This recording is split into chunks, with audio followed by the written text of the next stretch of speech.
The shelf in the back of the barn. Hi, I'm Steve, and welcome to another Down Home Clean Carnivore video.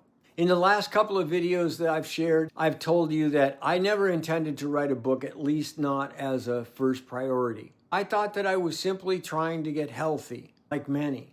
But along the way, I realized that I was collecting notes. I was writing down paragraphs that then turned into chapters. And today I'd like to tell you how those chapters actually came together, because it's not what you expect. I don't write books from an outline. In fact, I don't think I've ever written that way. Ideas don't arrive on command. They usually show up when I'm just living life. They come often when I'm in my morning shower, or in the middle of a conversation, while I'm trimming a chuck roll, driving down the highway, or sitting in a parking lot, or even just lying in bed before I fall asleep. Sometimes it's a sentence, sometimes it's just a word or an idea, sometimes it's a question. It almost always comes with, now don't lose this, as so many good ideas have been lost in the past. I'm a much better caretaker now. Early on, I started describing that process with a picture that makes perfect sense to me now.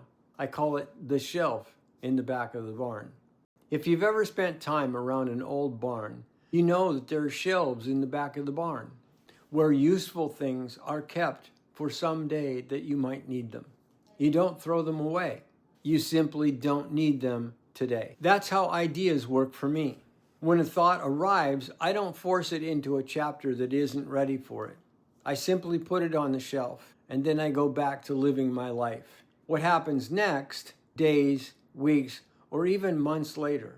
Something else next. Another story comes along, and suddenly I remember the thought that's sitting quietly on the shelf. And when I bring the two together, they fit as though they've been waiting for each other all along. That's why this book wasn't written from the beginning to the end. It was sort of, discovered. One chapter led to another, and eventually I began seeing connections that I never could have planned. Take something as simple as a dead laptop. At first it looked like nothing more than an inconvenience. I made a few notes about it and put them on the shelf. Then came another lesson about creating videos with nothing more than an iPhone. Later came a road trip where the mission continued even though I was miles away from my office. Suddenly, those weren't three separate stories any longer. Together, they became a chapter about freedom, adaptability, and discovering that the mission was never tied to one piece of equipment. One day, I wrote about filling the freezer with vacuum-sealed meat. On another day, I found myself thinking about the satisfaction that comes from having tomorrow's meals already prepared. Much later, I realized that I wasn't writing about meat at all. I was writing about margin. Preparation had become peace. And what started as a practical kitchen routine had quietly become a lesson for the rest of my life.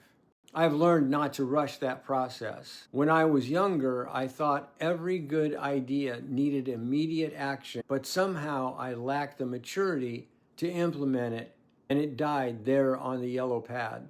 Now I understand that some of those ideas need time to marinate. They need other experiences to gather around them before the true meaning becomes clear. Looking back, I can see that the back of the tapestry has a front, and it's magnificent. Eventually, I would look back and realize that he had been building something all along, while I thought I was simply living another ordinary day. This book was built like a modern building, where the pre-constructed modules are gathered on the building site and erected according to a master plan. I think that that's one of the reasons that I've enjoyed writing Born Fat, Skinny at 75 so much. I'm not trying to manufacture inspiration. I'm paying attention to what has already happened and asking, does this belong? And if so, where? Sometimes the answer comes immediately. Sometimes it sits on the shelf for months. Either way, I've learned to trust the process. Perhaps that's true for all of us. There are experiences in our own life that don't make much sense right now. Maybe you've had conversations, disappointments, victories, or unexpected turns that seem disconnected. Don't be too quick to dismiss them.